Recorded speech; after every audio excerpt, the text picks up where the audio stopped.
In this video, I'm going to show e-commerce brands how to create a high converting pop-up which will reduce customer acquisition and increase their profitability. Whether you're looking to create a new pop-up or looking to optimize your already existing pop-up, these principles will help. I worked with numerous brands to help them increase their profit and conversion, and today I will show the best principles and common mistakes to avoid and how to structure your pop-up for maximum impact. And if you stick around until the end of this video, I will share the notes that I'm presenting here. Right now, we're going to the lecture principles for creating a high converting pop-ups. This is some information about who I am, what I do, and where to find me on social media, on my website. Why you need a high converting pop-up to lower acquisition costs. High converting pop-up reduce acquisition costs by maximizing the value of each website visitor. Instead of relying on expensive ads, having an optimized pop-up will capture more leads more effectively and at a lower cost. By offering a clear, compelling incentives and minimizing friction, they're able to turn visitors into subscribers more efficiently, boosting ROI, and reducing the need for costly advertisement. In short, improving pop-up conversion help you get more value from existing traffic and lower customer acquisition costs. And this is something very important for e-com brands who spend a lot of money on acquisition through ads need to know, because as we dive deeper to the future, companies are going to be competing for people attention span. Therefore, advertisement, specifically ads, are going to cost more. So it's going to cost brands more money to stay in the front of their potential buyers, subscribers,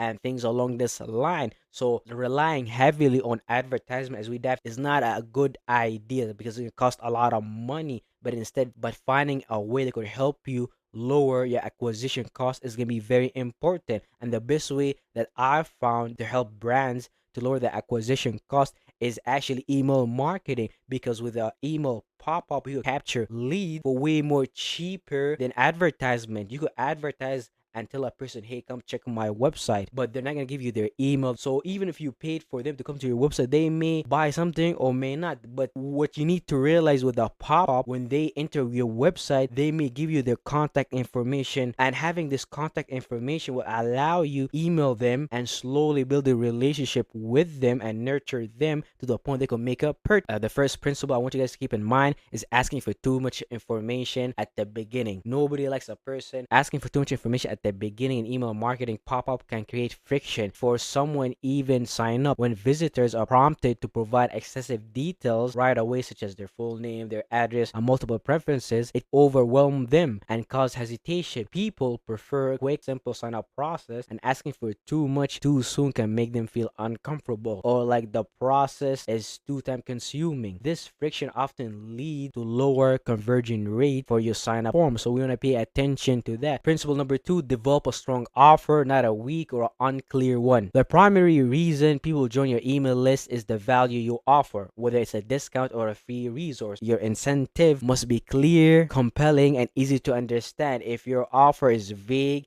and buried in small text or hard to find, visitors will lose interest and quickly close the form. To maximize conversion, make your offer impossible to miss. According to Alex Hormozi principles of a great offer, your incentives should be 1, obvious. The value must be clear and front and center, not hidden behind complicated wording or small fonts. Number 2, irresistible. Use a language that make it feel like it's a non-brainer for visitors to opt in. Think in terms of why they should act now. Number 3, immediate. Make it clear what get right now and not in a distant future. Number 3, immediate. Make it clear what they get right now, not in the distant future. And make sure that you use bold fonts and high contrast colors to highlight your offer. Be direct and specific with your value proposition. Get 20% off your first purchase or download your free guide now. The goal is to eliminate any ambiguity and make it clear why visitors should opt in by showing the offer in a way that is immediate, obvious, irresistible. You reduce friction, build trust, and boost convergence. Clarity and simplicity are the key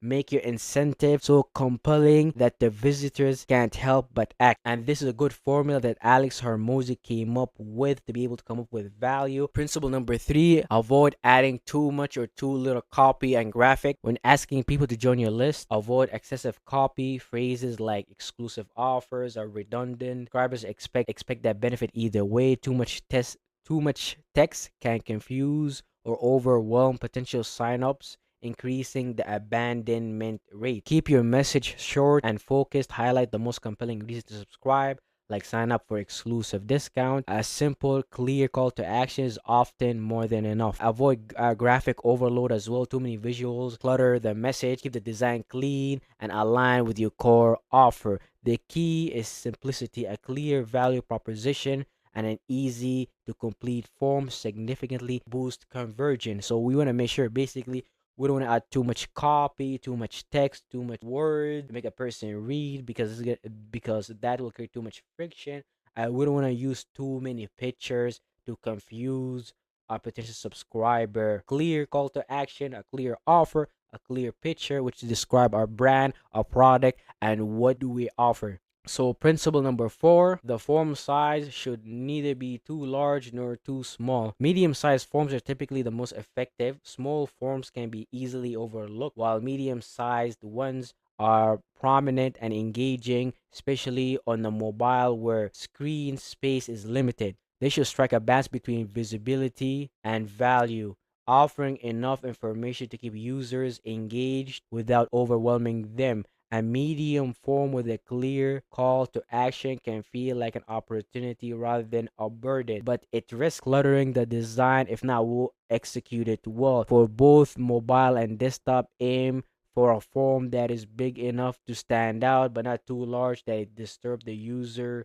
experience or feel intrusive, or it feels intrusive. A well designed compelling form increases conversion by making it hard for users to dismiss a pop-up. So you don't want to make your form too large, too small. You want to have a nice medium size form like this one or this one or this one. These are good examples to follow. Now, principle number 5, your time delay should neither be too quick nor too slow. Your form shouldn't appear too quickly as an instant pop-up, which can feel intrusive, lead to frustration and abandonment. On the other hand, while waiting for too long, like 30 seconds, this risks visitors losing interest or leaving before it even loads. Principle number 5, your time delay should neither be too quick nor too slow. Your form shouldn't appear too quickly as an instant pop-up, which can feel intrusive and lead to frustration, abandonment. On the other hand, waiting too long, 30 seconds, can risk visitors losing interest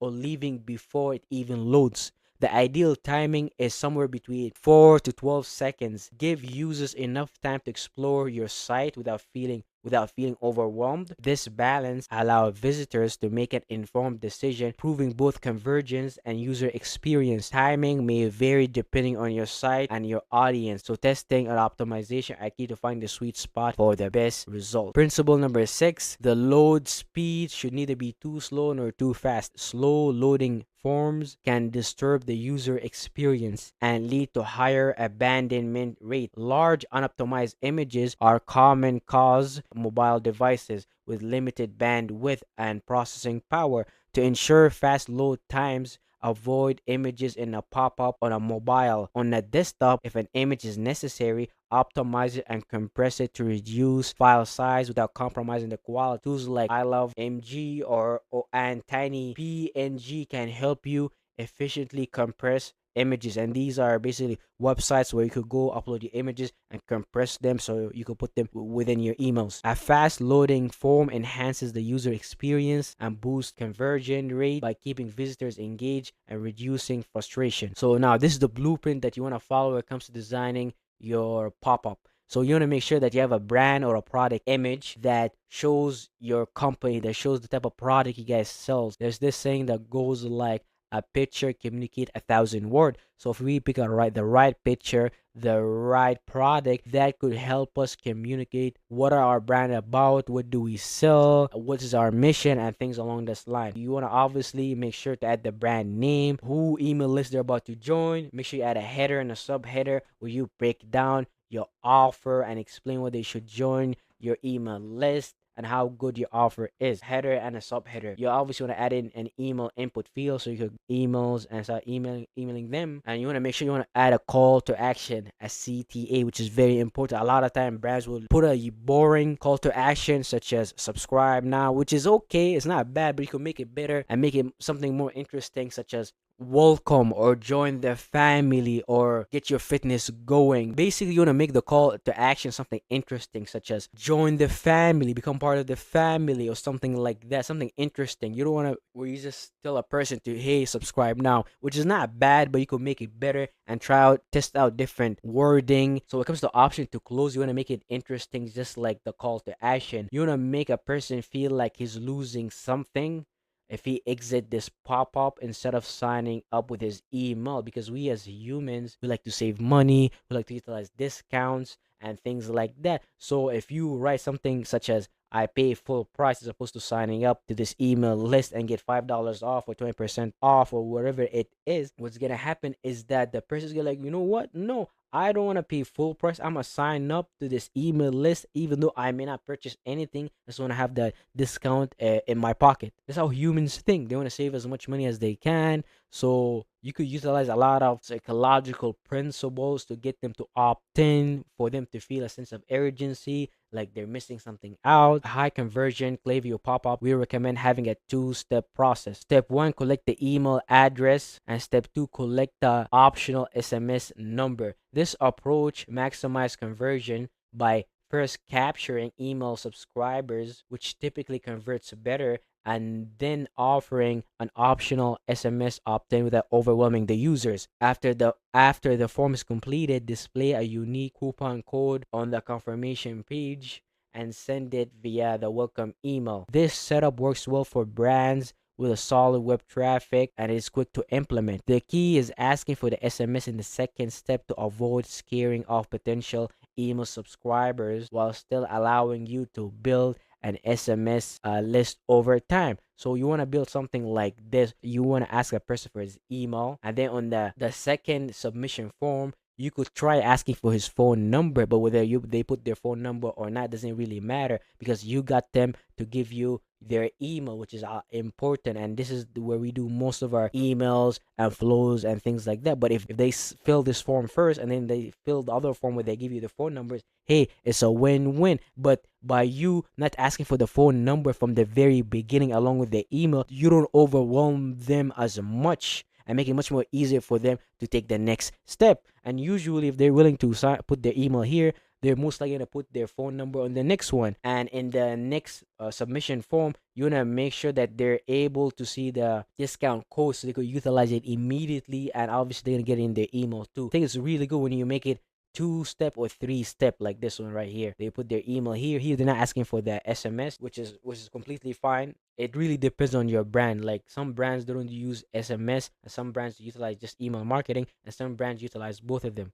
So they put their email here, and then they get the second submission form. First, tell them thank you, give them the code right there. It's perfect. So the foot in the door, it's a psychological principle. People are more likely to agree to a larger request after first agreeing to smaller ones. According to the psychologist world, this strategy works on the premise that someone complies with the modest initial request, they're more likely to comply with the subsequent, more significant request, something they may have otherwise declined if they ask directly. In essence, starting with a small ask builds momentum, increasing the chances of securing larger commitment later on. If you enjoyed this video, please like, comment, and subscribe. I have more videos coming which will cover various aspects of email marketing and Klaviyo. And please don't forget to grab the link for the notes in the description down below. And if you're interested in booking a call, you'll also find the link down below.